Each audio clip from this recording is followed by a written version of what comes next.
So welcome everybody. I'm very much looking forward to talking with you guys today.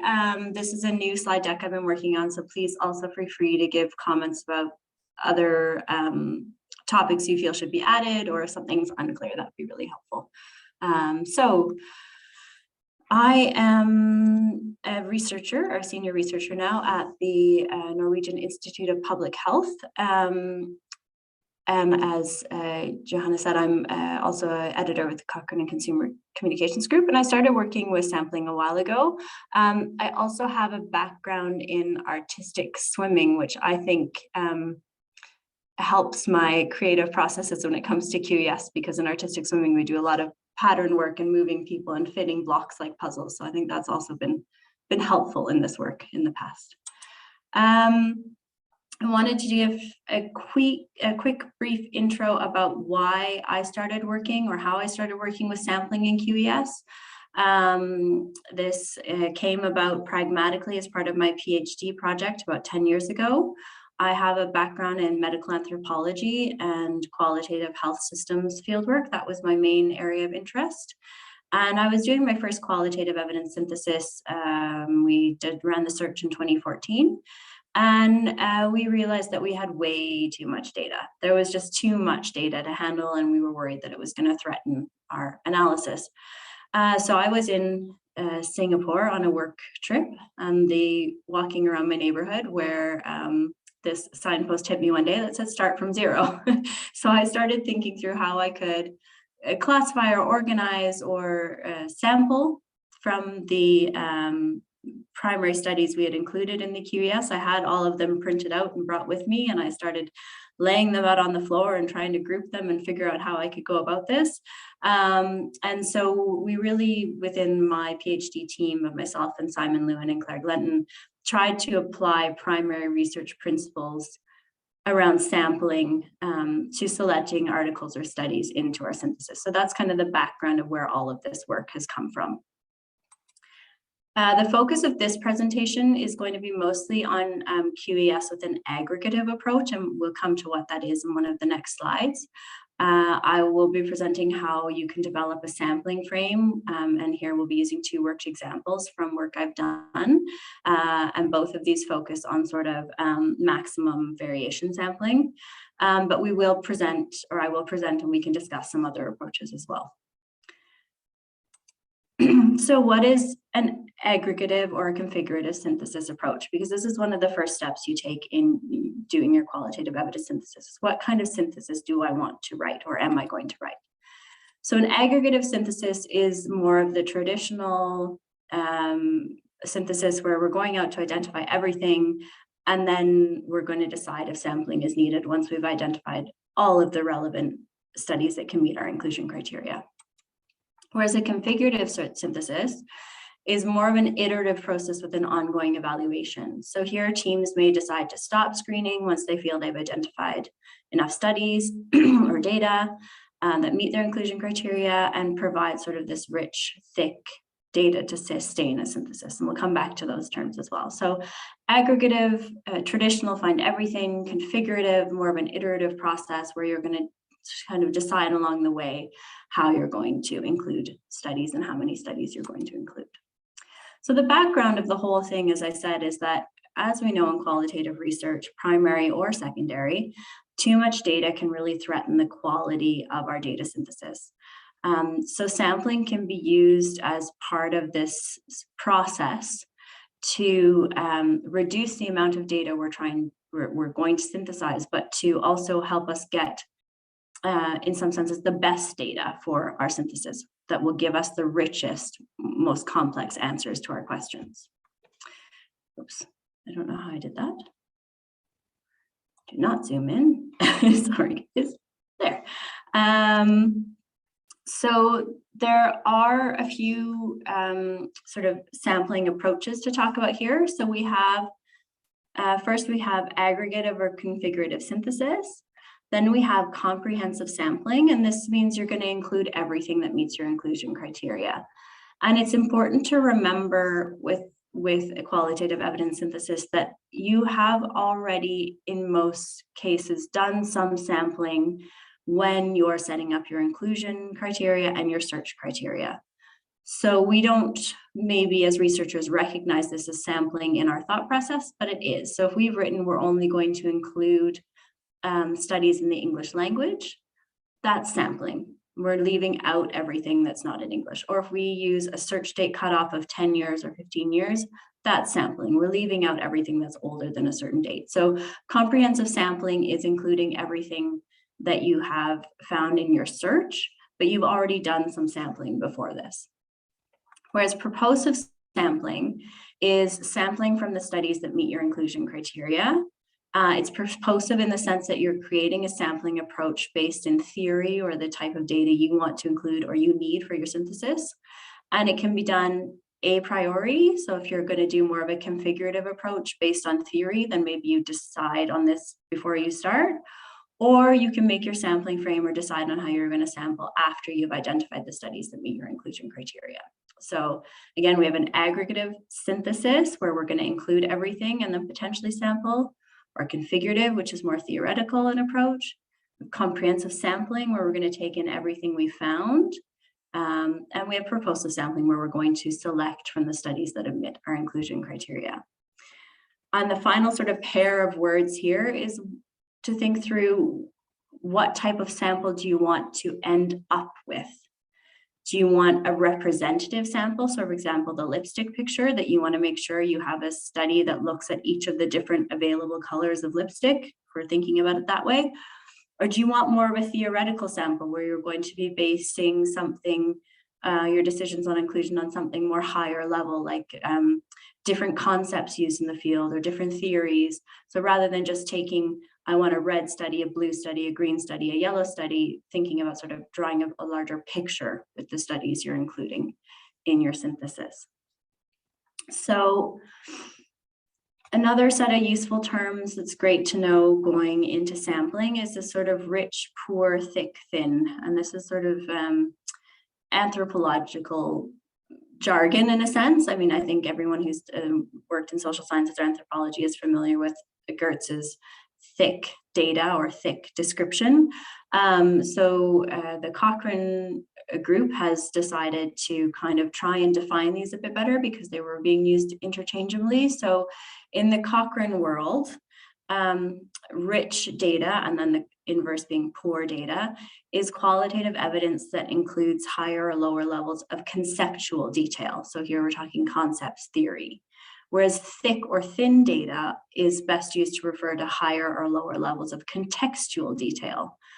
So contextual detail, at least from my anthropology background, was sort of describing things based on your five senses. How well is the context and the participants and the setting described in the study?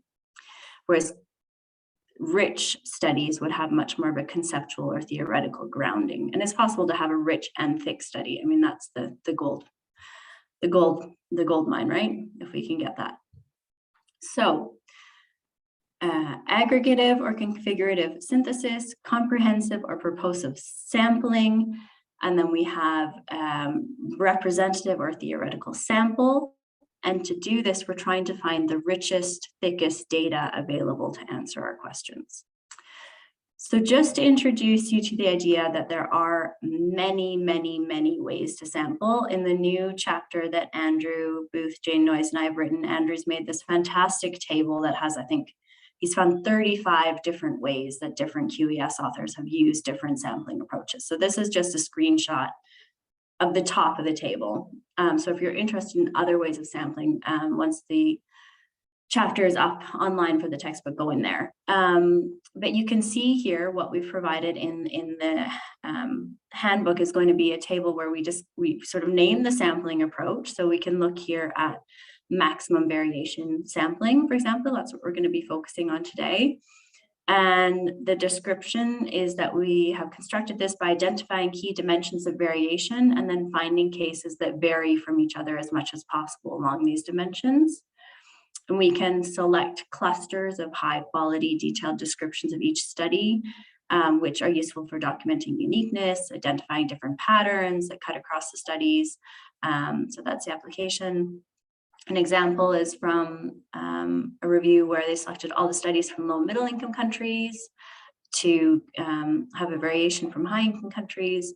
And then we selected all the articles scoring highly for data richness to have rich enough data for the actual and thick data for the actual synthesis. And then we examined the remaining studies for those that most closely matched our review objective. So you can do that. You can do stratified sampling, where you're going to just sort of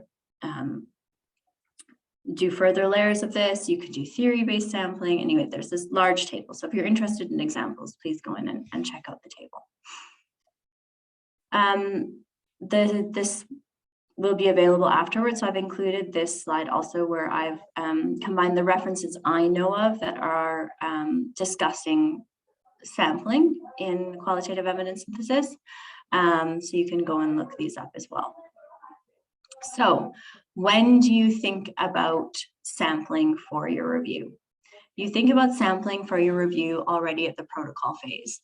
So this is where you need to think through, what type of synthesis am I wanting to write? Is it going to be aggregative, where we're going to need to sample from our included studies once we have a good idea of what they are? Or is it going to be more configurative, where we're going to sort of include articles along the way? What type of sampling best fits your review question? If you're looking for a more conceptual answer or a more theoretical answer, maybe some sort of theory sampling might work better.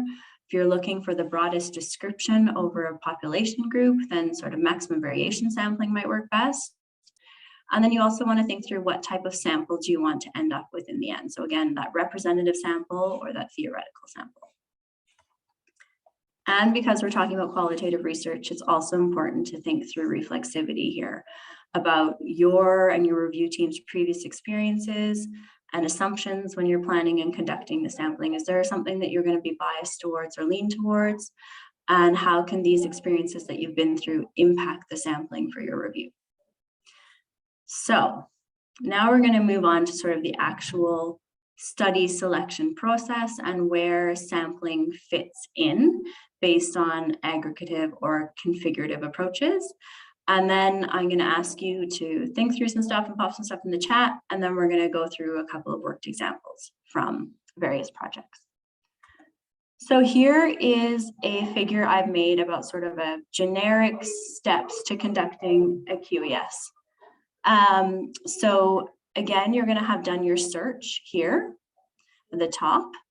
And remember that different forms of sampling that you have already applied in your inclusion and your search criteria. So then you're going to work with that. You're going to deduplicate, you're going to begin screening. And this is where your aggregative approach or configurative approach comes in. So if you're doing a configurative approach, you may be sampling through your screening process. And either approach, if you end up with too much data, you may sample again to find a correct amount of data to put into your synthesis.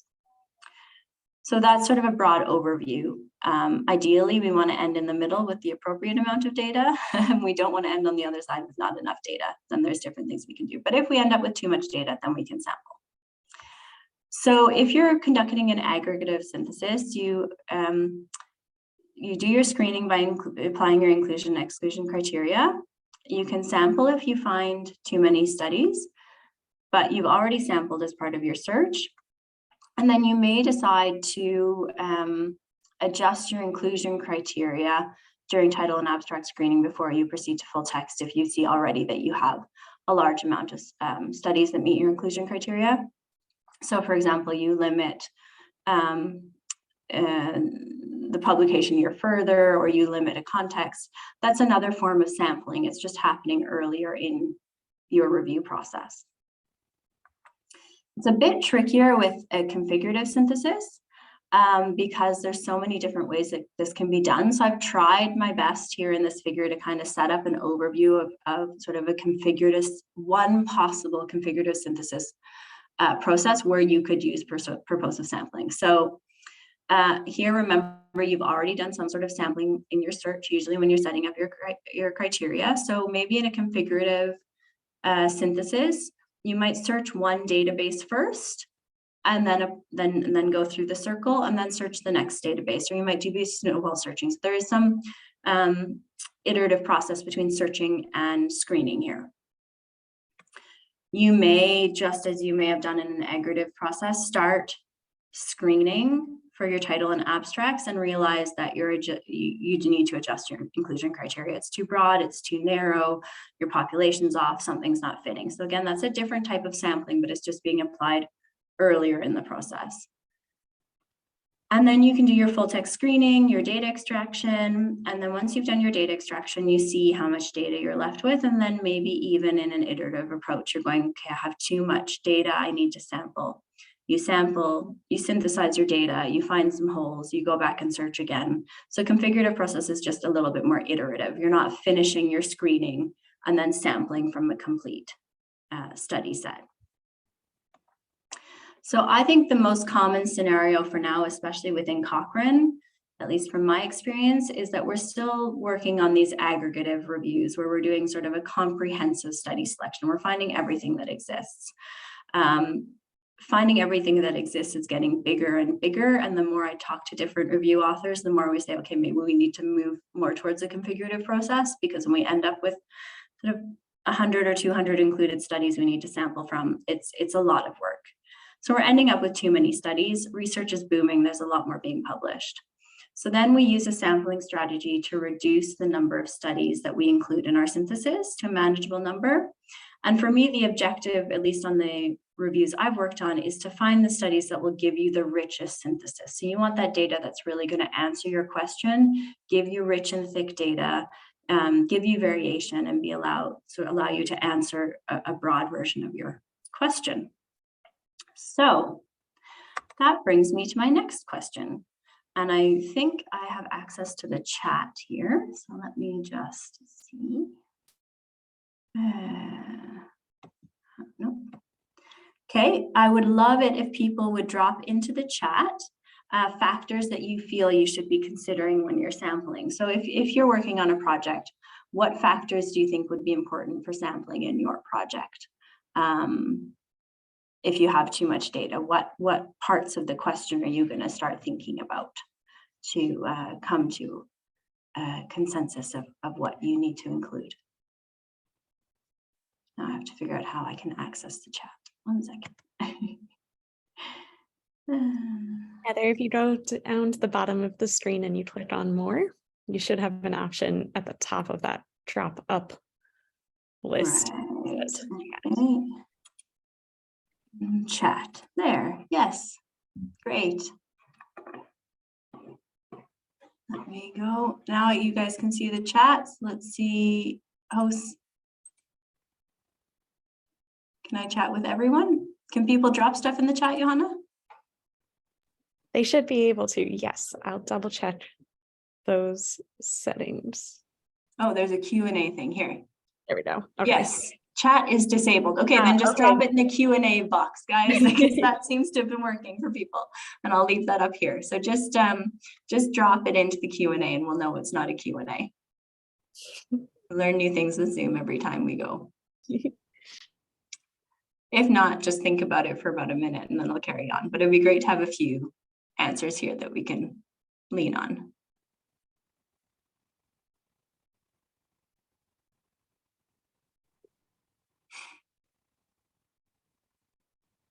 Got one in the chat.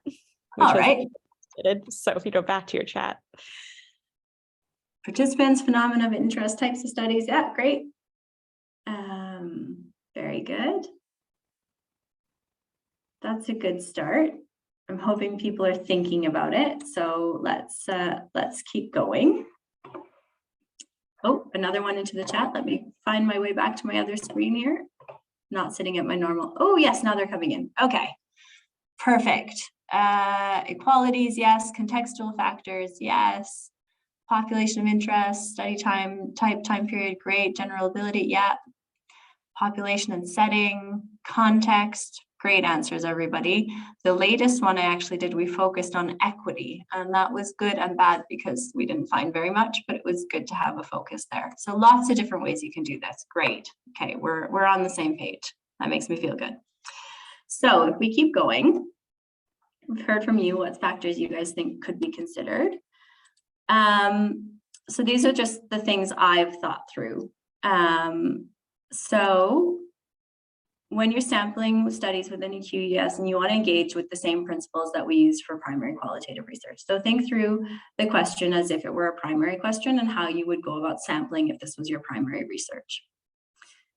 And you can identify the characteristics or variables that are most important to the research objective for you, or where diversity exists in your question, like what was put in the chat. Examples are populations and setting. Maybe if you're looking at different types of treatments or anywhere there's a lot of variation in your question that you can kind of look at. And studies with conceptually rich or contextually thick data may be particularly important. So you can sample for those as well. Other considerations that I've been using recently, and I'm not sure how familiar people are with this retreat factors, the retreat criteria. I find this an extremely helpful paper, so please read it if you haven't read it. And they list these factors that they think are useful in selecting a synthesis approach, and I think they're very useful also in selecting a sampling method. So that is to think about your review question. What type of sampling will you need to answer your review question?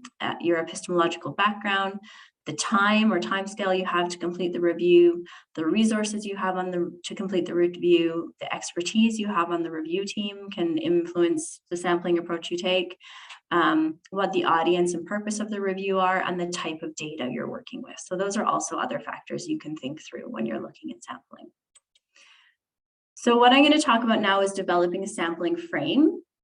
And this is what I've used for my descriptive reviews. So these are reviews where we're looking for what a broad population thinks about a certain intervention, for example. So here we've identified the characteristics or variables that are most important to our research objective. So what data do we need to get the best answer to our question? And we've identified the areas where diversity exists in our questions, or population, intervention, context, setting, geography, whatever this may be. And then we've also identified studies with conceptually rich or thick data, because we really want that sort of detailed data as much as possible.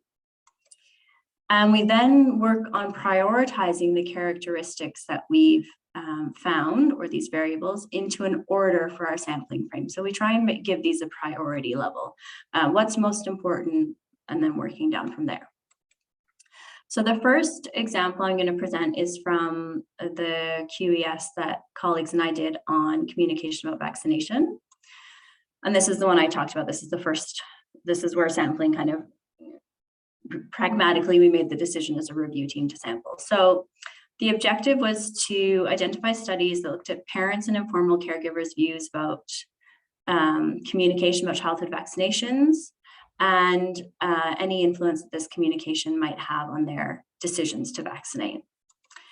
So we included studies that utilize qualitative methods, obviously, and we were focusing on parents and informal caregivers. That was our population.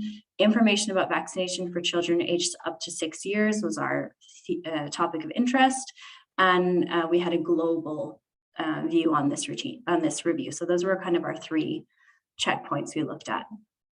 So we decided to develop a sampling frame where first we included all of the studies from low and middle income countries, regardless of how thick or thin they were, because the majority of the studies that our search had indicated or found were high income country settings. And we really, as this was a global review, really wanted to include these low and middle income country settings as much as possible. After that, I developed a data richness assessment scale that I've used, and we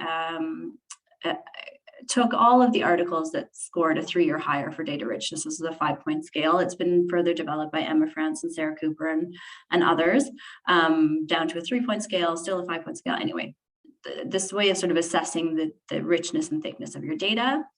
And then finally, once we'd done that, we just went back to the remaining studies and looked for those that most closely matched our review objectives. So maybe they were from a high income country, they had thinner data, but the study's review objective was very similar to our review question. So they both were looking at how information was communicated. So what happened there? So we had 3 sampling steps. In the first sampling step, we included all of the studies from low and middle income country settings. So that was 9. And then we included all of the articles that scored a 3 or higher for data richness. That was 24. And then we included the studies that most closely matched our review objectives. And when I went back and reflected on this and looked at how many findings each study contributed to, it was really the studies in steps 2 and 3 that contributed to the most number of findings, but it was very important to still have the studies from step 1 along so that we could try and expand the perspectives we were including. So then we got a commission for another systematic review, which was also very large, and we thought, okay, we can do this again, that's great. So this review looked at exploring clients' perceptions and experiences of targeted digital communication via mobile devices. And this was for reproductive, maternal, newborn, child, or adolescent health. So it's a large population group.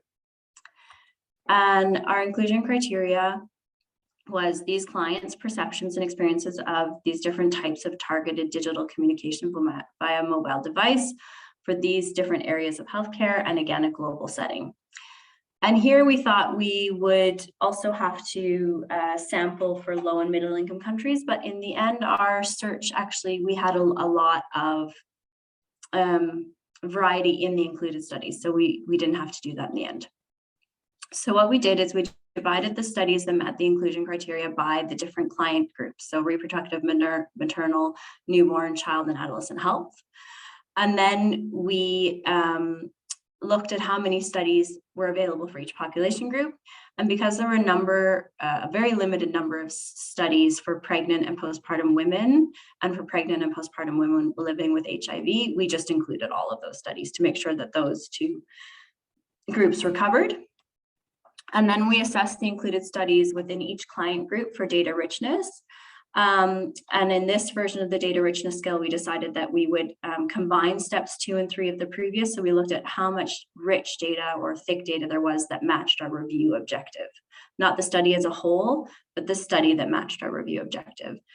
And then studies with thin data or did not provide a close match to our review objective were not sampled in. So here is a table from the report or the QES. So these are the 2 groups where we sampled in everything off the bat. And these are the 3 groups where we sampled in only studies with rich data. So that was how we went about that review. And if we have time at the end, I can talk about lessons learned from that as well.